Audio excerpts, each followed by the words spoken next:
и после ще отиваме в Новия Завет.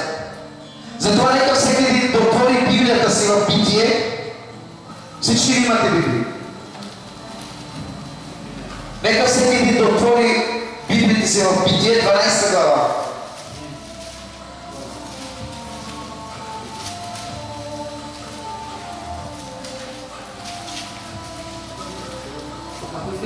Ако може музика да спре, да.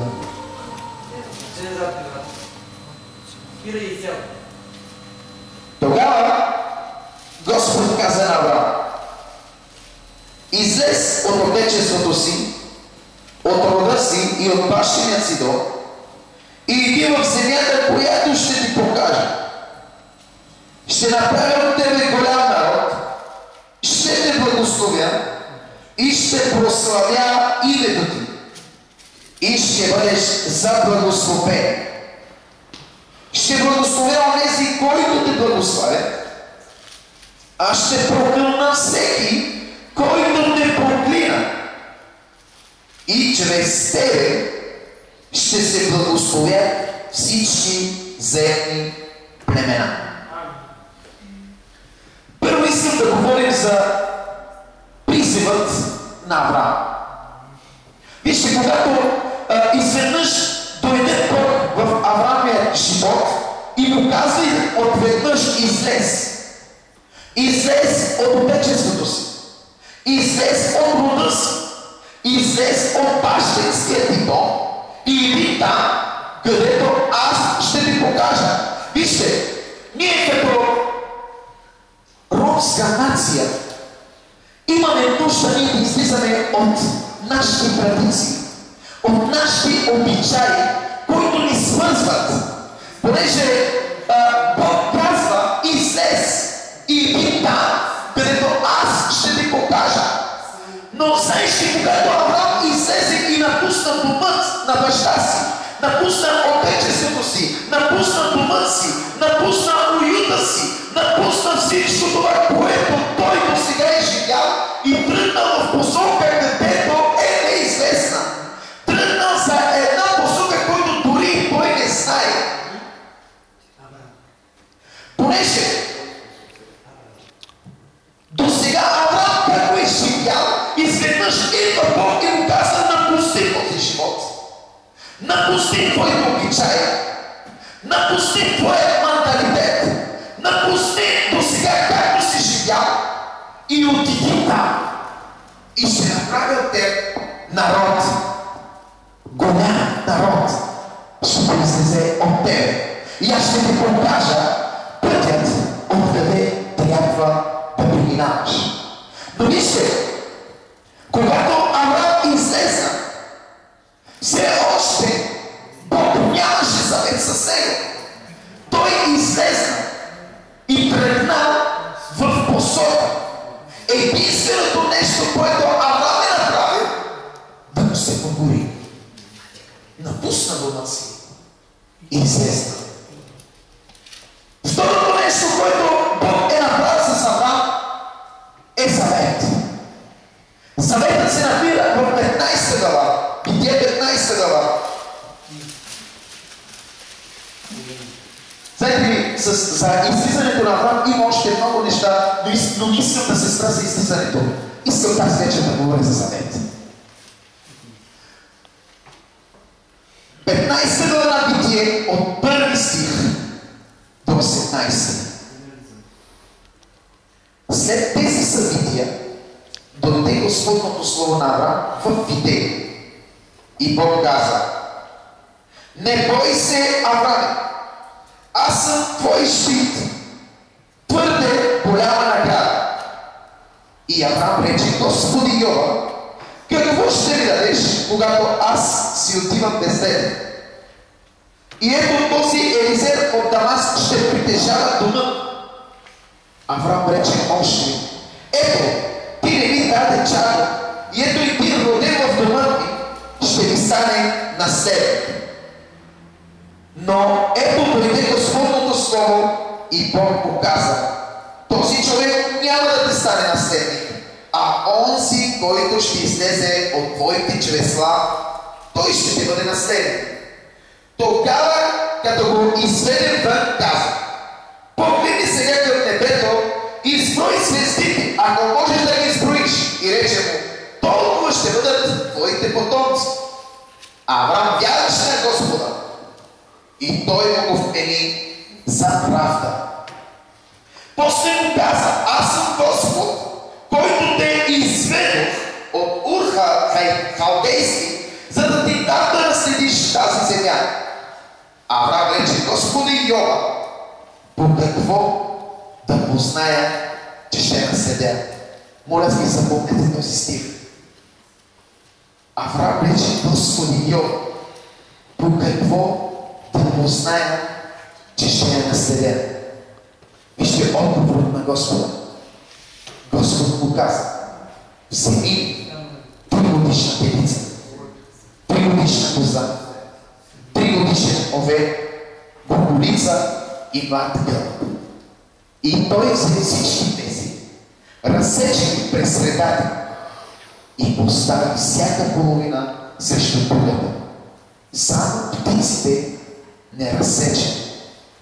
И слетяха хищни птици на труповете, но Авраам ги разхвърли. А ако досане слънце, дълбок сън нападна на Авраам. И ето ужас, като страшен мрак, го взе.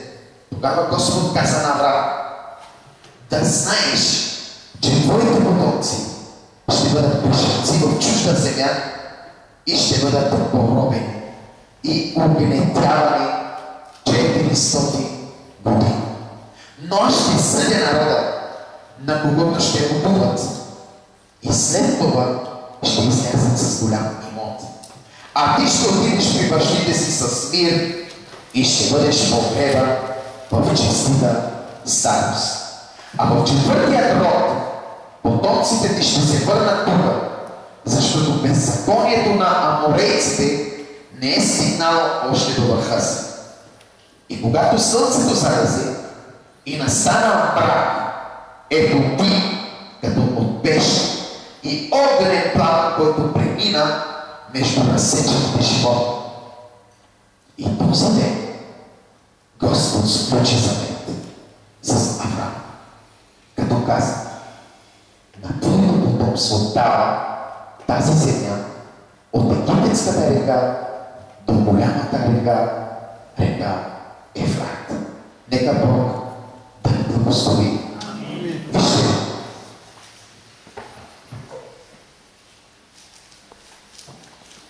когато Авраам се оплакваше пред Господа: Господи, аз си отивам без тебе, а ти ми казваш: толкова ще бъде потомството ти. Как да позная? Имам един слуга в моя дом, който той всичко ще наследи. Вижте, обърнете Бог внимание на Божията дума.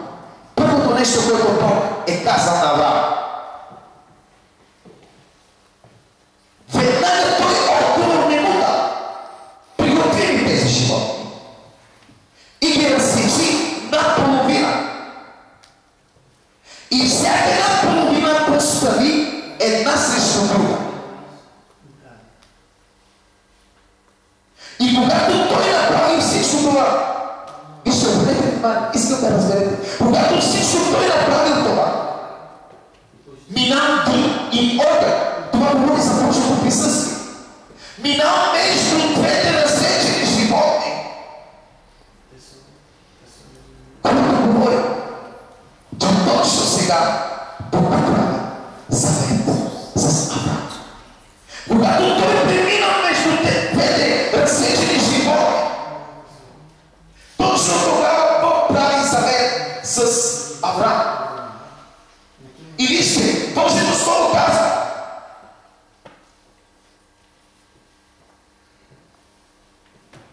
и слетяха хищни птици на труповете, но Авраам ги разпъди. Кога? След завета. Вижте, тази вечер искам да ви говоря, когато ти имаш завет с Господа, ще почне дявола да те преследва. Хищните птици говорят за демони. Хищните птици говорят за демони. Когато ти имаш завет с Господа, дявол ще те разследва. Защо? Защото ти имаш завет с Господа. Който няма завет с Господа, дявола не го следва, понеже той е негов. Понеже дявола следва тези хора, които имат завет с Господа, които са отдали живота си за Господа и които са новородени. Искам да ви говоря едно свидетелство от мен. Когато, и това стана преди една година, бях в моята стая в Бордо и пребъдвах. И дори бях в пост. Преди една година. И моят син си играеше в една площадка и точно тогава той се катерил върху една мрежа. И как се катерил върху една мрежа? Отбра си ръката, ама до толкова, когато костите се виждаха. Живи, сухожили, мускули, всичко вънка излезна. Просто гледката беше страшна. Който вижда, не може да устои и пада на земята. И моят син със средни усилия се изкачи на третия етаж при мен. И когато го видях, просто аз се въртя на място и не знам какво да направя, не знам как да постъпя. И аз взех сина си в стъпа и слизам по стълбищата. Всички се обадиха за линейки, но аз нямах търпение да чакам за линейка, понеже виждам, че много кръв губи сина. И аз се паля моята кола и тръгвам за болницата. Обаче по пътя имаше толкова задръсване, който просто нямаше начин аз да отивам до болницата. Почнах да карам по релсите на трамвая. Просто аз не знам дори как не съм се ударил с бясна скорост. Плача и кара. Но вижте, по време на каране,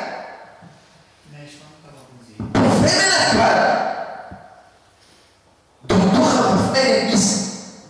Виж, ти си Божи човек, ти проповядваш, ти си пастир.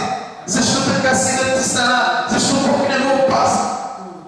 И аз когато плачих, това нещо го чувствах и само едно излезна от мен и казах: Господи, обичам те. И когато казах това, чух глас: никак няма да ти изоставя и никак няма да ти забравя, понеже аз съм с тебе при всичките дни на твоя живот. И вижте, когато отидох в болницата, чакахме за лекар, за хирург, нямаше хирург, цяла вечер сме останали в болницата.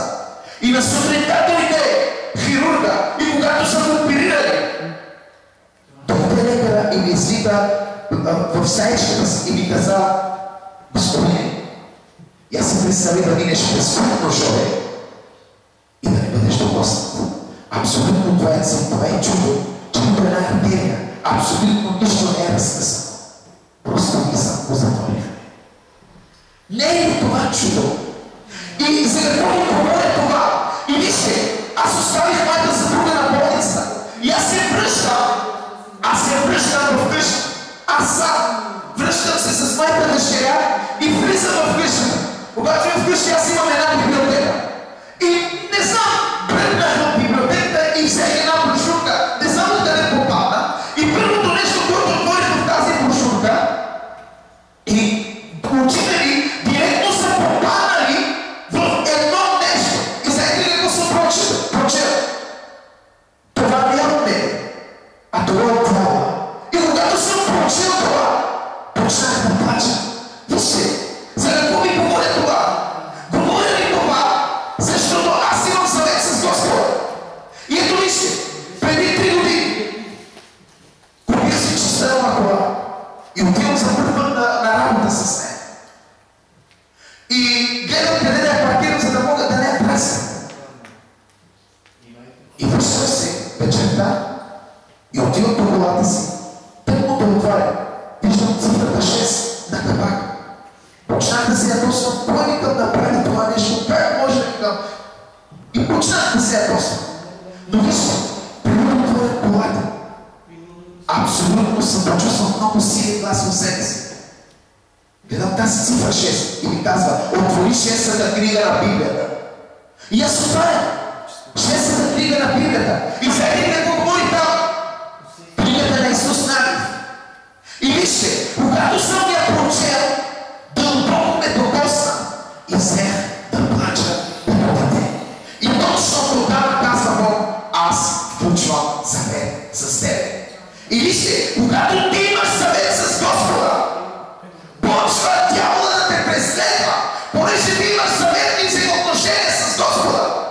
Когато ти имаш съветни взаимоотношения с Господа, ти ставаш покорен на Господа. Третата точка, покорство. Когато ти имаш покорство, когато ти имаш съвет с Господа, ти се покоряваш на Господа. Помните, тук Бог е направил съвет с Авраам, но обърнете внимание, че в глава 22 тук изпитал Авраам дали наистина той има завет, дали той е верен на завета, който Бог е включил с него. И Бог му казал: вземи сина си и отиди на връх Мория и го принеси на жертва. Покорен ли беше Авраам? Покорен ли беше? Но знаете ли, дори той не е казал на жена си. Той Библията казва: стана рано сутринта. Ако искате да ви го прочета. Вижте какво казва Божието Слово. А след тези събития Бог изпрати Авраам, като му каза: Аврааме. А той рече: ето ме. И каза Бог: вземи единственият си син, когато любиш сина си Исак, и иди в местността Мория и принеси го там на всеизгаряне на един от хълмите, за който ти кажа. И вижте, а на сутринта Авраам подбрани.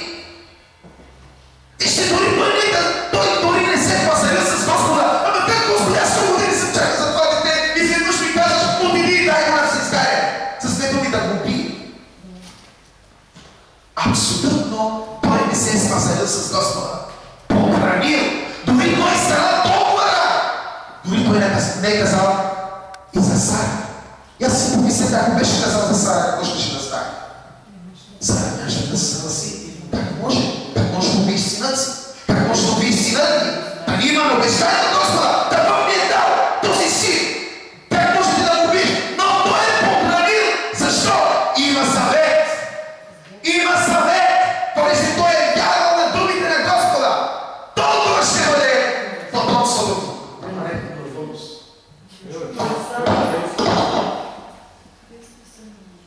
Какво палали подея и лента? Може и без микрофон. Если този микрофон, И вижте, той подранил рано сутринта и станал и се напътил за връх Мория. И обърнете внимание какво каза. А на третия ден Авраам повдигна очи и видя мястото отдалеч. Тогава Авраам каза на момците си: вие останете тук с посела, а аз и момчето ще отидем там и като се поклони, ще се върнем. И взе Авраам дървата за всеизгарянето и натовари ги на сина си Исак. А той взе в ръка огънят и ножа и двамата тръгнаха заедно. Тогава Исак проговори на баща си Аврааме. Тогава Исак проговори на баща си Авраам: тате. А той каза: ето ме, синко. И Исак каза: ето огънят и дървата. А къде е агнето за всеизгарянето? И Авраам каза: синко, Бог ще помисли за агнето за всеизгаряне. И двамата продължиха заедно. А като стигнаха на мястото, за което Бог му беше казал, Авраам издигна там олтар, нареди дървата и като върза сина си Исак, положи го на олтара върху дървата. И Авраам простря ръката си и взе ножа, за да заколи сина си. Тогава ангелът Господин му викна от небето: Аврааме, Аврааме! А той каза: ето ме. Ангелът рече: да не вдигнеш ръката си върху момчето и да не му сториш нищо, защото сега знае. Кога? Сега зная, че ти се боиш от Бога и не пожали сина с две думи. Сега зная, че ти държиш на завета. Сега зная, че ти имаш страх от мене. Сега зная, че ти си покорен на мене. И вижте, много християни, които нямат завет с Господа, те нямат дори изпитания. Някой ще се помоли ли, Господи, дай ми изпитание? Аз не вярвам да го сторите. Знаете ли защо? Човек, който няма изпитания в живота, той няма да се изкачи на по-високо ниво. Защо? След изпитанието, Библията казва, идва и твърдостта.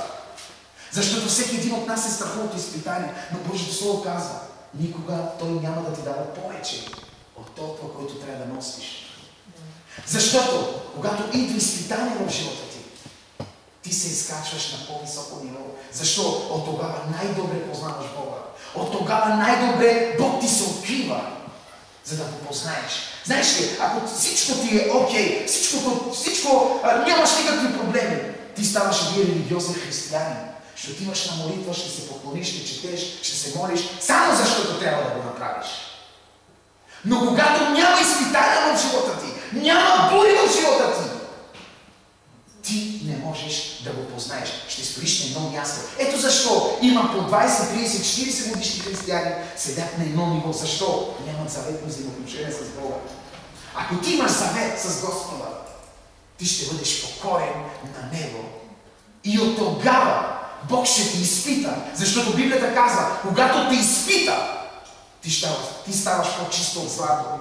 Едно злато, ако има менте в него, има някакви вещества в него, когато го слагат в огъня, падат ментето, остава чистото злато. Бог иска ти да бъдеш чисто злато в неговата ръка.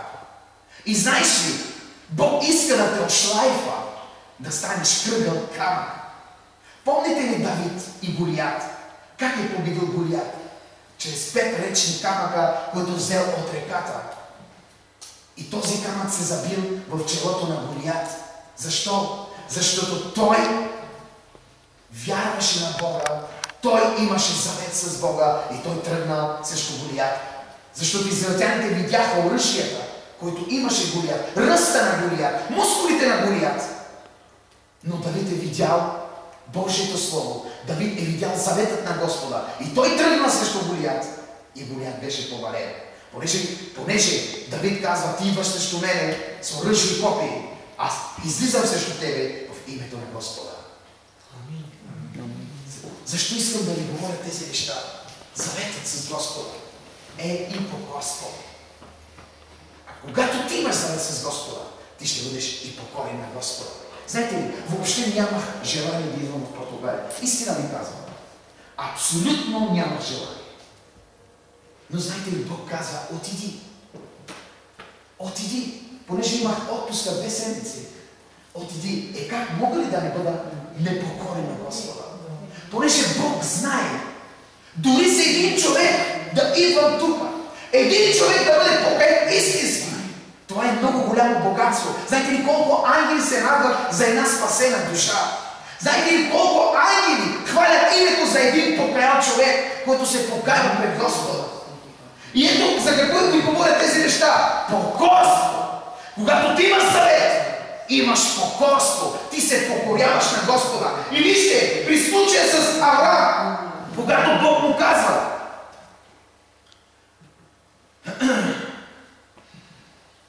и ангелът рече, да не вдигнеш ръката си върху момчето и да не му сториш нещо, защото сега зная, че ти се боиш от Бога и не пожали сина си, единственият си син за мен.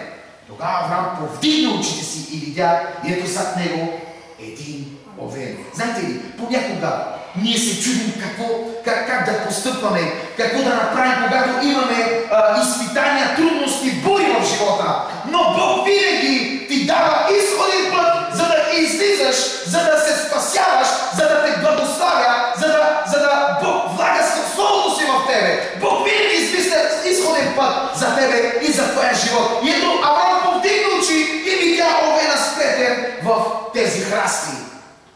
Вижте,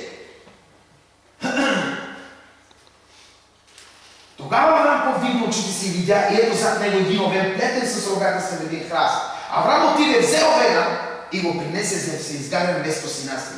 И Авраам наименува това място Йова Ири. Според това се казва и до днес. На хълма Господ ще помисли. Тогава втори път ангел Господен викна от Авраам от небето. В себе си се заклевам, казва Господ. Вижте, Бог се заклева. Бог се заклева на Авраам. Защо? Бог обича верните хора. Бог обича тези хора, които имат заветни взаимоотношения с Него. Бог обича тези хора, които се покоряват. И вижте, Бог се заклева. И от тогава му показва какво ще наследи. Кога? След като той се покорил, след като той е държал на изпита, след като той е държал на завета. И от тогава Бог му казва: ето виж какво ще ти дам.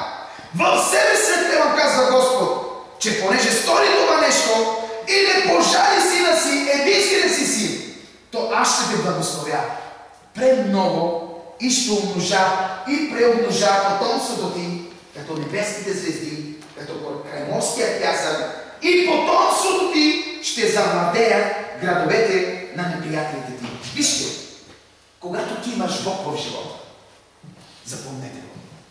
Когато ти имаш Бог в живота, ти имаш всичко. Пак ще го повторя.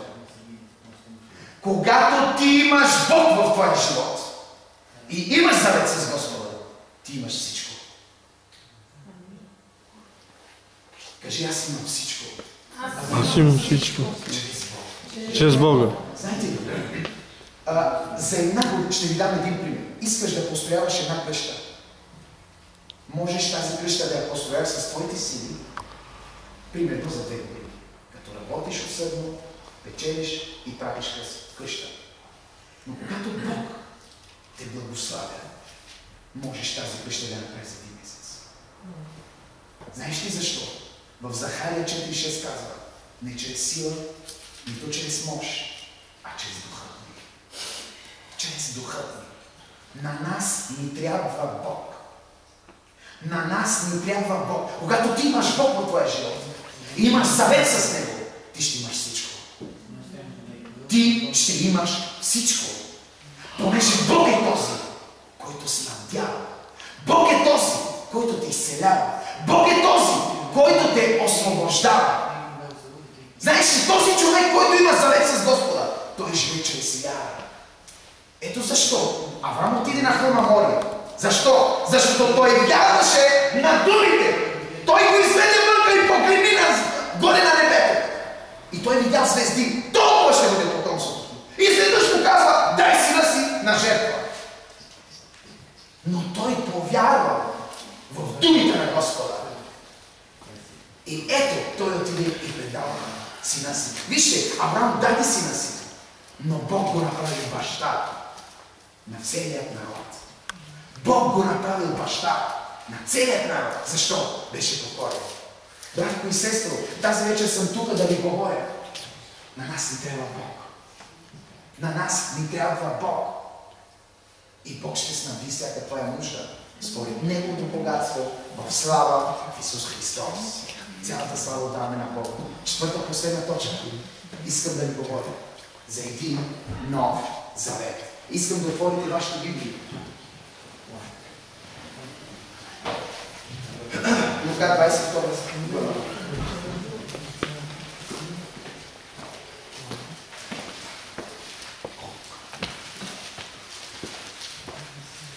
Лука 22 глава от 7 стих надолу. Вижте какво казва Божието Слово. И настана денят на безквасните хлябове, когато трябваше да жертва Пасхата. Исус прати Петър и Йоан и рече: идете и ни пригответе, за да ядем Пасхата. А те му казаха: къде искаш да приготвим? А той рече: ето, като влезете в града, ще ви срещне човек, който носи стомна с вода. Идете след него в къщата, в която влезе. И речете на стопаня на къщата: учителят ти казва къде е гостната стая, в която ще ядем Пасхата с учениците си. И той ще ви посочи голяма горна стая, подслана там, пригответе.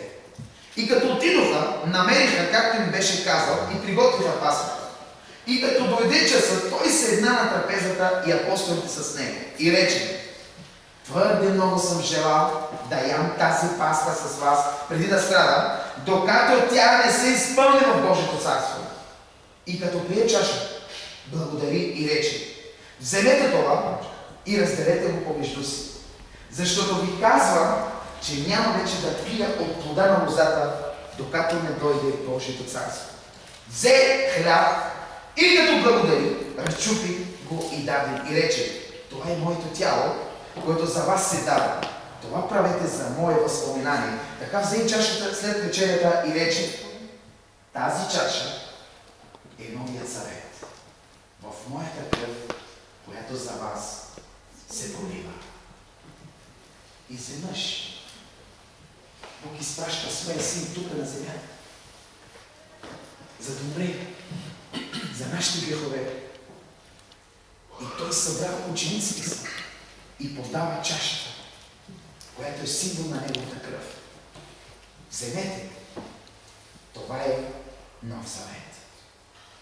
Нов завет, което тази кръв се пролива за вас. Вижте, Исус Христос е бил на кръста. Исус Христос е бил на кръста. И когато издъхне, завесата на храма се раздрава, което е символ, че имаме свободен достъп до Бога в светая светих. Понеже единствено само свещеникът влиза в един път в годината в светая светих и то влизаше с мъже, вързват го за крака. Ако случайно този свещеник се грешава и ако умре, нямаше кой да влиза след него, за да го вземе, а дърпаха го с въже. Свещеникът, той говореше от твое име за него, за да може твоите грехове да бъдат простени. Но вижте, Исус Христос дойде. Когато издъхна, завесата на храма се раздрава. Това говори, че Старият завет вече го няма.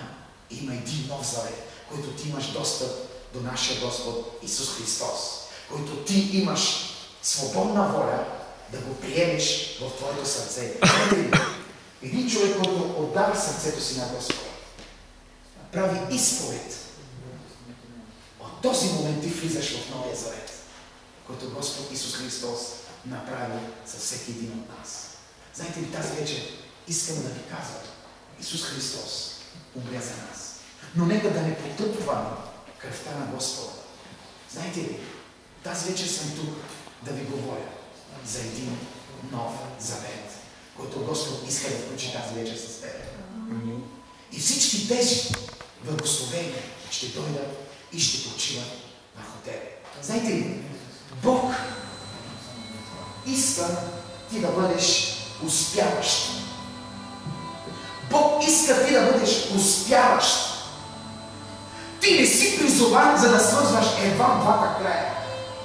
Но Бог иска ти да бъдеш успяващ.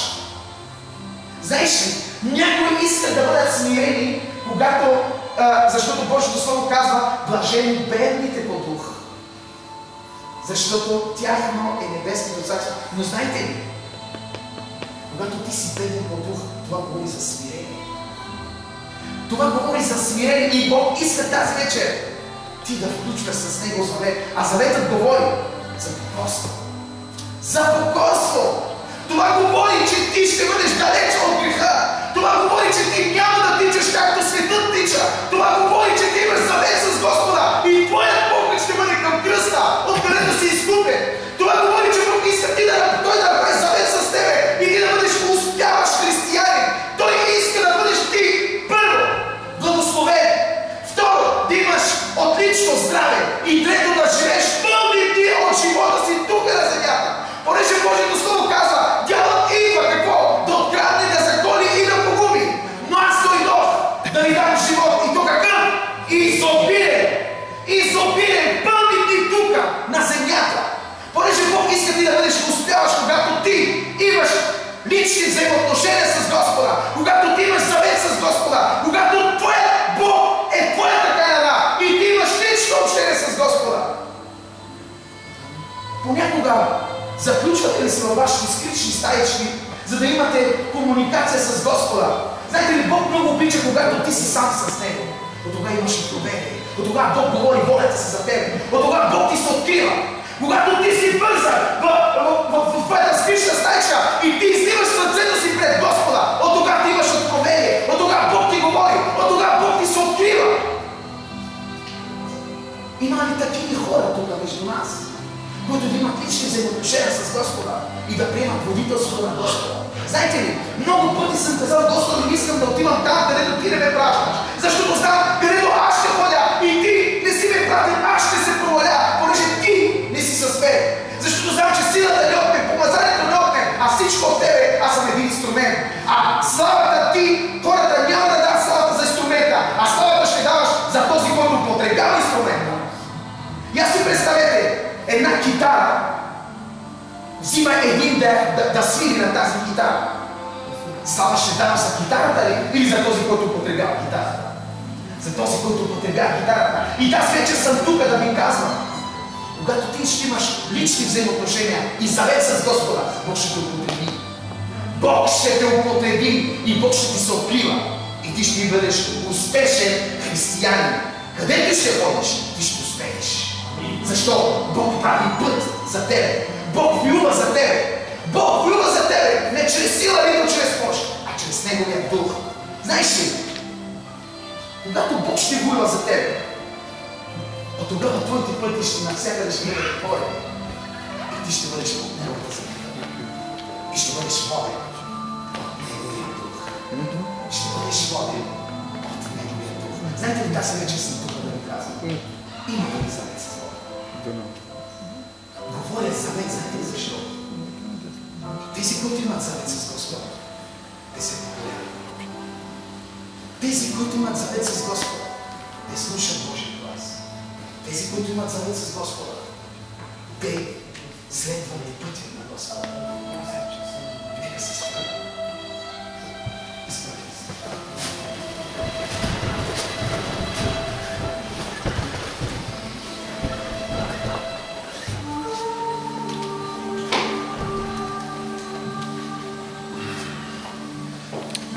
Тази вечер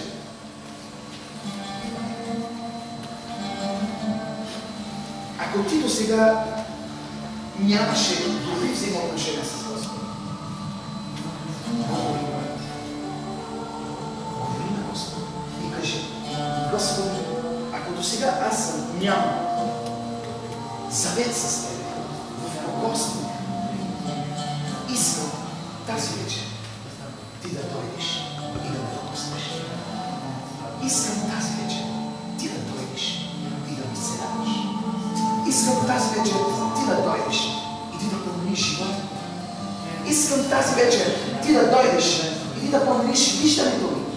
Искам тази вечер Ти да дойдеш и да промениш слуха ми. Изгини ръце и затвори очи и говори на Господа. Говори на Господа.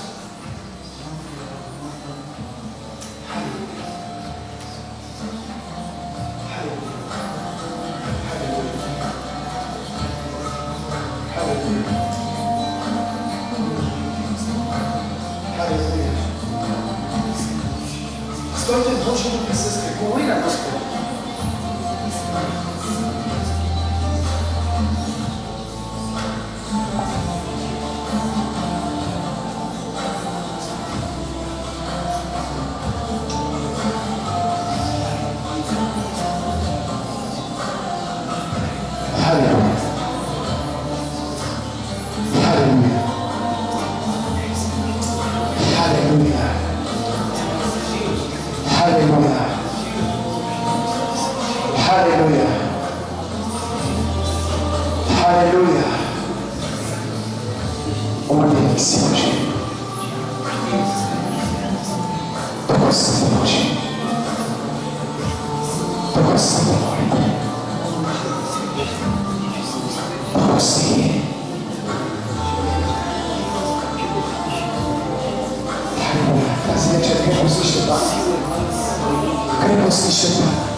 Силата Ти, Господи. Халелуя. Знаете ли, Бог е на това място. Бог е на това място. Халелуя, Боже, благодаря Ти. Халелуя. О, велик си, Господи. Благодаря Ти. Благодаря Ти, Господи.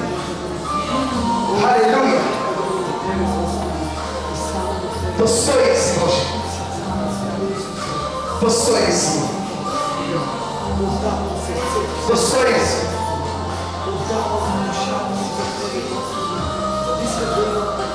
Тези, които искат да отдадат живота си на Господа, нека да се завързат.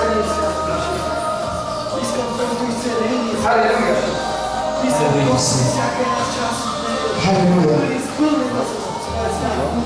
Халелуя. Халелуя. Халелуя. О, велик си Господи. Велик си Господи. Свят си. Достоен си. Цялата слава дава на Тебе. Цялата слава дава на Тебе. Тези, които имат нужда от изцеление, нека да излизат отпред. Велик си Боже, свят си. Халелуя. О, велик си. Халелуя. Халелуя. О, Вайло. Вайло. Вайло. Кейрос. Халелуя. О, Вайло. Кейрос. О, велик си Господи. Ела сия ти дух на това място. Ела сия ти дух на това място. Ела сия ти дух и се моля Боже. И се моля Велики Създателю. Ти да дойдеш на това място. И ти може да докоснеш. Ти може да докоснеш. Моля те, Отче, в името на Исус. Вайло! Да дойде като помазение. Ето Твоите слуги. Помазанието ти може да бъде. Силата на Святия Дух може да бъде на това място.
О Боже, моля те, развързвай.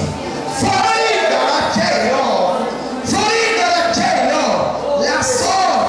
Кейло! Кейло! Халелуя! Дай му нас. Флорида Сайло! О Боже, благодаря ти! О Боже, благодаря ти! Господи на силите, благодаря ти за тази свобода! За тази свобода! За тази свобода! О, велик си, Боже! Велик си, Господи на силите! Велик си, велики Създателю! О, Вайло! Вайло! Вайло! Вайло! Кейло! О, Боже, благодаря ти! О, велик си!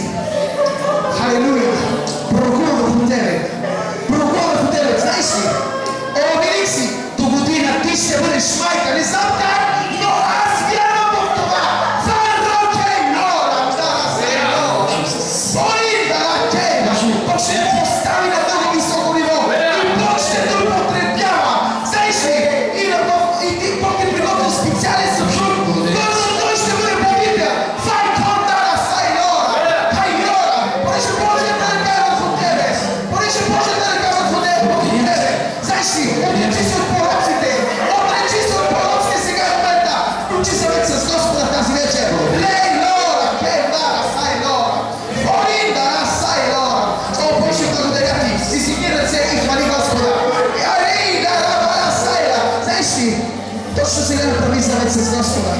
Говори му, халелуя, Боже, благодаря ти. Говори му, той те слуша. Халелуя, Боже, благодаря ти. Благодаря ти, халелуя. О, велик си, свят си, Господи. Отдам ти цялата слава. Халелуя.